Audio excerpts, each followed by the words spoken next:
Hello and welcome back to my YouTube channel. I hope you're having an amazing day. In today's video, I'm going to talk about and elaborate on how to move from doubt into your successful manifestation. I received so many questions about this. It's crazy, but at the same time, I can completely relate to it because when our mind is in doubting mode and when we're saturated in the old reality, well, doubts just feel so natural that we start questioning and we start to constantly ask ourselves, is it even possible to manifest? So that's what I'm going to talk about. Before I get into the topic though, I want to let you know, because I haven't announced it on YouTube yet, there is a Halloween special, a spooky sale or a Halloween sale, how I like to call it. And you can get 31% off of everything that I'm selling in my online shop. You just want to go, make use of the link below, go to my online shop, buy whatever you want to buy or purchase what you ever want to purchase with the code Halloween31, all in capital letters.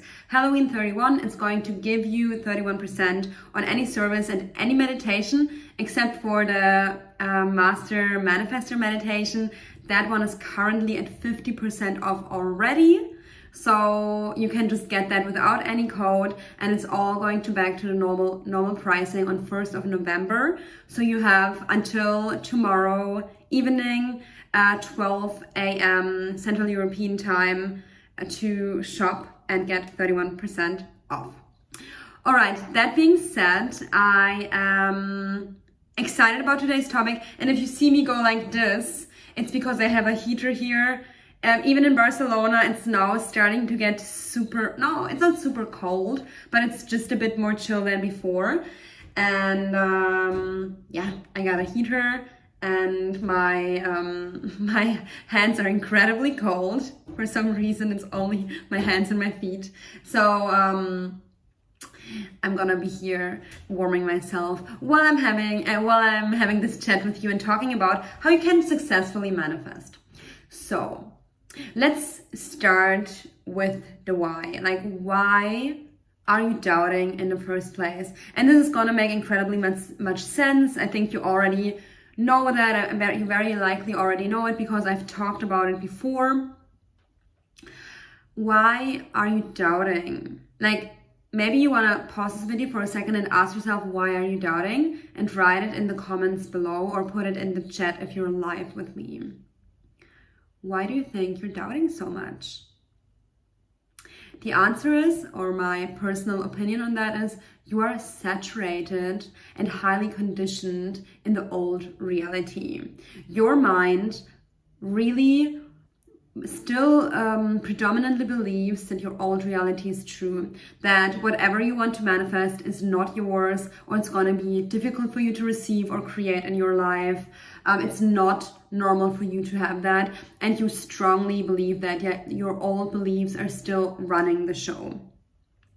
Yeah, so that's the ultimate reason you're saturated in the old reality. That's the only reason, actually. So now that you know why you are, somebody wrote something, because of the focus on the 3D and the old man, old story. Yes, so my reason number one would also be like the old story.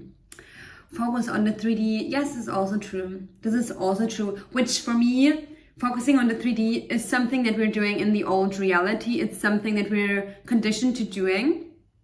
And if you want to move from doubt to manifestation, so now let's shift in the solution real quick. What you gotta do, like the main answer is, you gotta saturate your mind in the new reality. That's your only job. You gotta saturate your mind in your new reality. And one mistake that I definitely made when I was manifesting my business, I mean, I don't want to say mistake, but it kind of was, because I didn't know better. I was focusing a lot on action. I did work on my mindset, of course, but I thought that I have to work on my mindset so that my action is then more effective, which is also true. But what I didn't realize, a lot of times when I was taking action, I was actually starting to, again, take action from my old reality. I gotta take action to build my business because I don't have it yet. I gotta take action to get clients because I don't have clients yet. I gotta take action to make money because I don't have money yet, or I don't make enough money yet from my business. And what that was doing for me, I was setting up my mindset in a great way. So I was manifesting from there, and then I was taking action partially from the old reality. So I was actually working against myself, and it took me quite some time to realize that. And that's why I want to let you know now that your main task, your main work is to really stay in the state of the wish fulfilled and saturate your mind with the new reality. Taking action is amazing. I do take a lot of action. As you can see, I make the videos, I blast out a lot of content on Instagram, but now my action is really coming from an inspired place where I'm like, yep, I'm gonna do that. That is gonna be successful, or I'm gonna do that because I want to do that. I'm gonna do that. It makes perfect sense to do it. My action doesn't come anymore from this doubting place, like I'm gonna try this and hope that it's gonna work. No, I know that it's gonna work, and then I can take action, and my action is highly effective. So in order for you to manifest, you just gotta really reprogram your subconscious mind with the beliefs that you are already having what you want, or that you are moving in the direction of what you want. And when you're doubting, and here's a little sneaky trick that our minds are playing on us. When you're doubting, it's gonna feel quite unnatural for you to start believing that you can have what you want. I know many people who are like getting stuck there, and I got stuck there, and maybe I will get stuck there again in the future, but I'm getting better at calling myself out. So when you're doubting, your skeptical, rational, logical mind is so convinced that the old reality is true that it feels delusional to even think otherwise. It feels delusional to believe that I can have now what I want just because I'm saying it. Like, it feels too good to be true. And what you gotta do if you want to manifest, you gotta start really honoring your inner power and deciding that, yeah, you are that powerful, that you can speak reality into existence. You can give your mind logical reasons to believe in that, maybe by thinking of past times when you manifested, or by giving your mind arguments about, argumenting about, not in a sense of fighting, but reasoning about neuroscience and building new neural pathways. Find logical reasons that help your mind get a little bit more buy-in into the manifestation process. Or also you can just like try and crowd the old doubts out by really constantly affirming. And then you're going to see that your mind is naturally going to find reasons to believe in why it's possible for you to manifest what you want.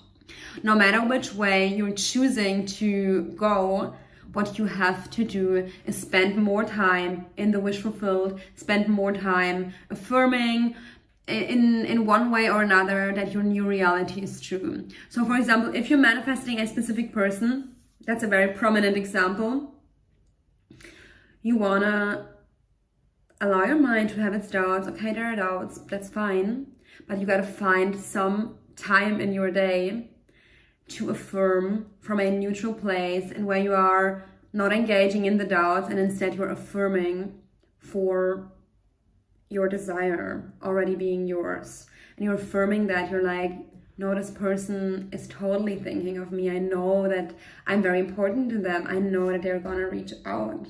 They have already reached out, have already manifested contact. Like, whatever it is that you're manifesting, like, really go there, and go there in a way where it starts to feel true. And this might not happen in the first day or the first week that you're affirming. So you really gotta be persistent, but you gotta put in the work.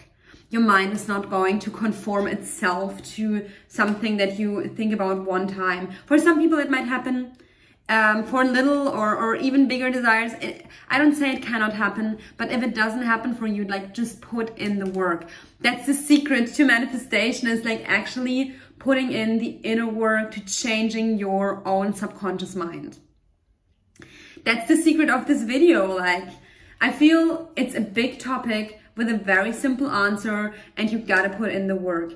And I don't think that you have to affirm like a robot. I don't think that's really healthy in the long run. The way I do it, sometimes I'm focused more on quantity of affirming, and then other days I'm more focused on the quality. Sometimes I bring it both together. I think both of it is fine as long as it feels good to you. Like sometimes I like to just like say affirmations a little more quickly and focus on affirming more time, and it feels really good to me. And sometimes I like to be a little more creative and affirm more from a place of like telling a story, and I'm like really getting excited about this new reality that I'm creating and really envisioning myself with whoever I want to manifest or whatever I want to manifest, or however I plan my business to develop. And I really go there and I really start to feel it real, and I really go into the feeling. And you know, there are days where that's easier, and there are days where this is not so easy, and then I just affirm, and then I'm happy when some visuals are popping up in my mind. So really start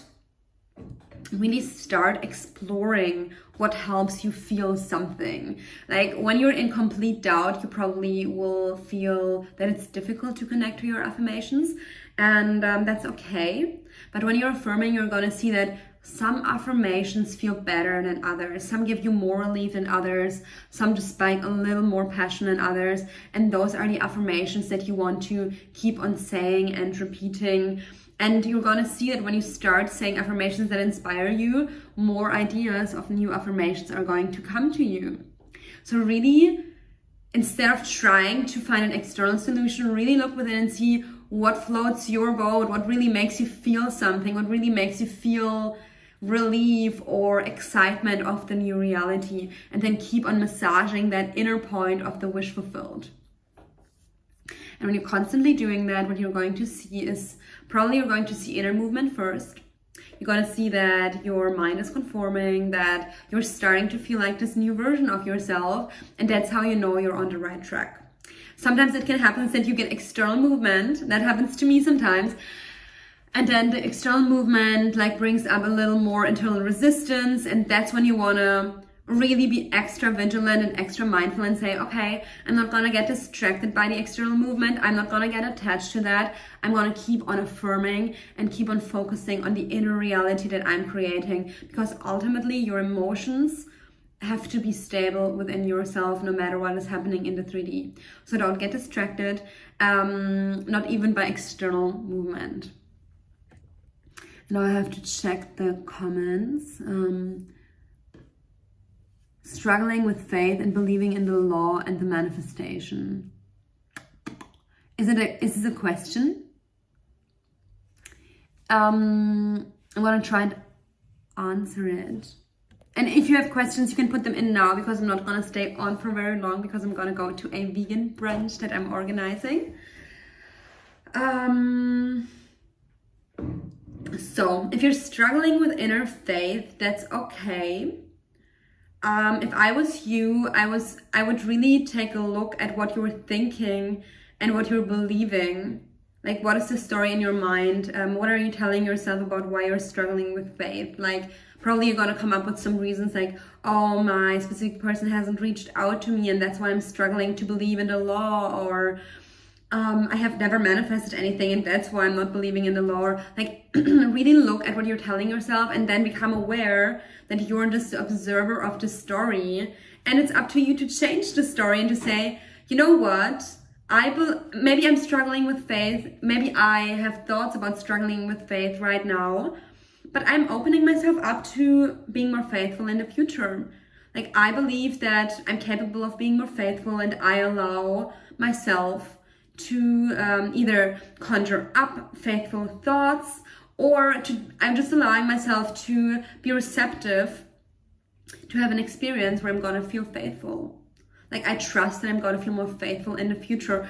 Like, just setting the intention to start to experience more faith, that can really, really help you to have an experience of faith. Or if you have felt faithful in the past, then you can just start to conjure up an experience of faith. And it is a decision. Like you can ask, you can either ask the universe, like that's something maybe if you're more a beginner at manifesting, then it can be helpful to like kind of ask the universe.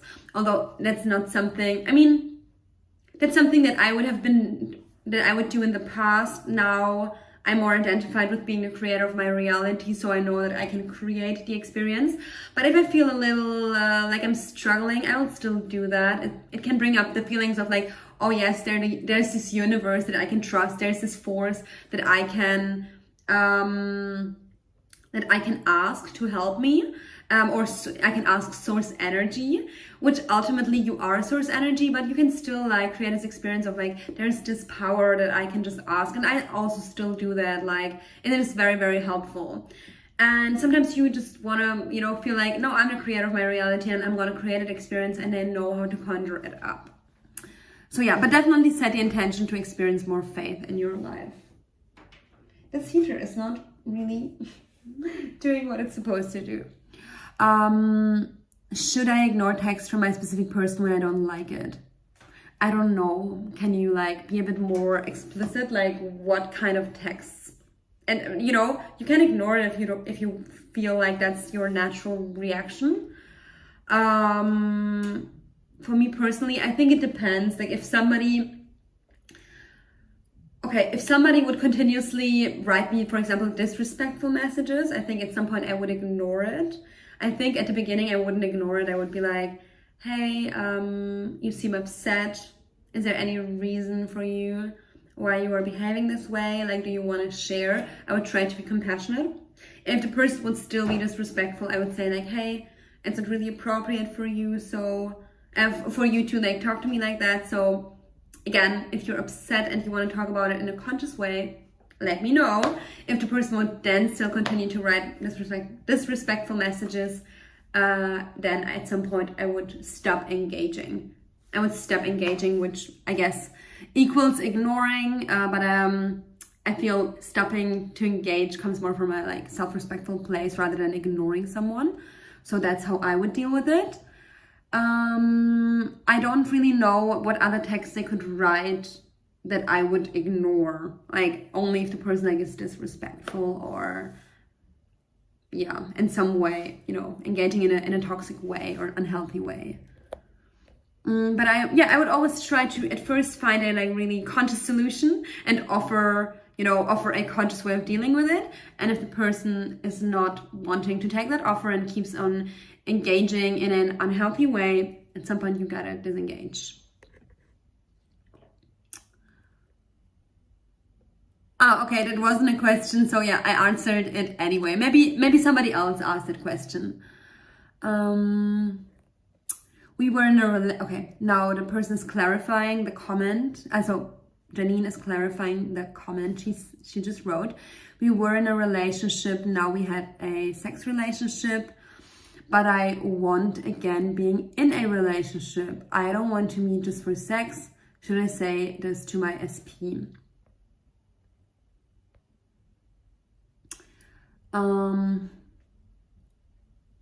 So, okay, interesting situation. I guess it's relevant for many people.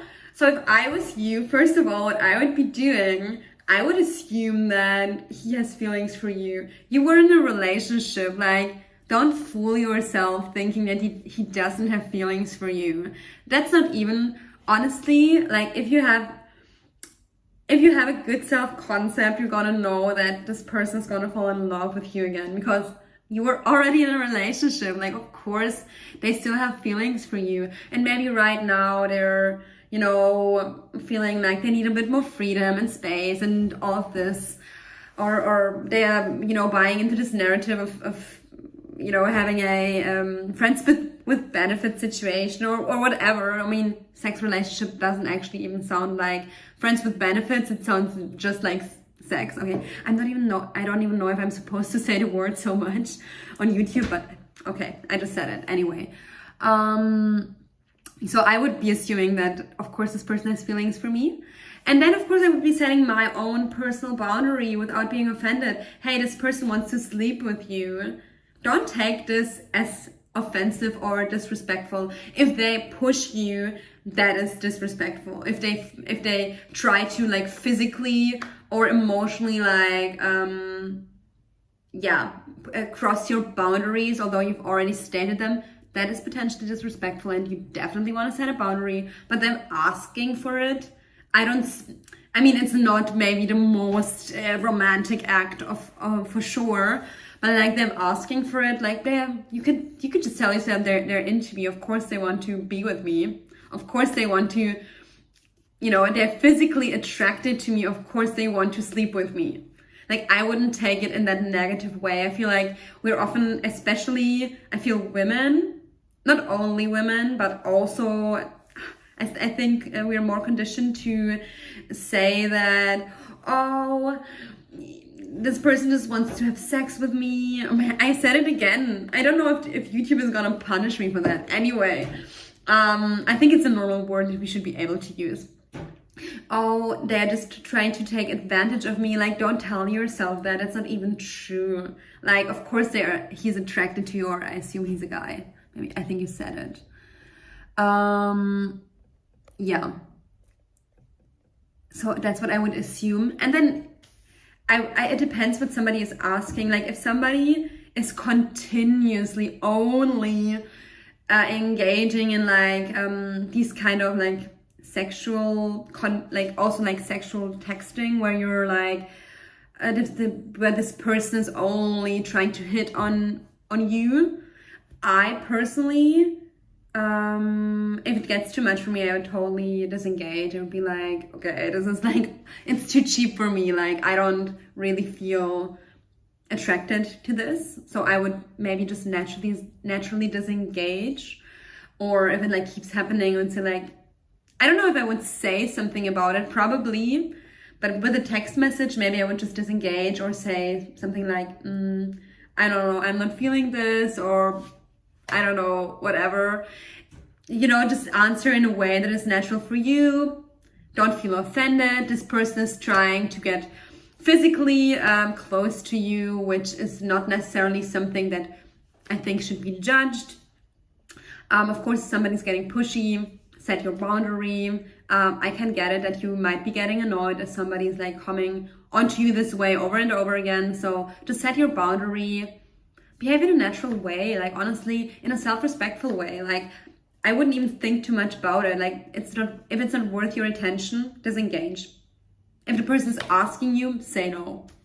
But if you want to do it, go for it. Like, if you feel good and you like it and you don't feel disrespected, then go for it and have fun, and know that the person is gonna eventually declare their feelings for you. Like, do whatever feels good to you. But I would never do something that, thinking that you have to say yes so the person commits. I would never do something like that. It's complete self-disrespect. So yeah, but I think you already have good boundaries in place.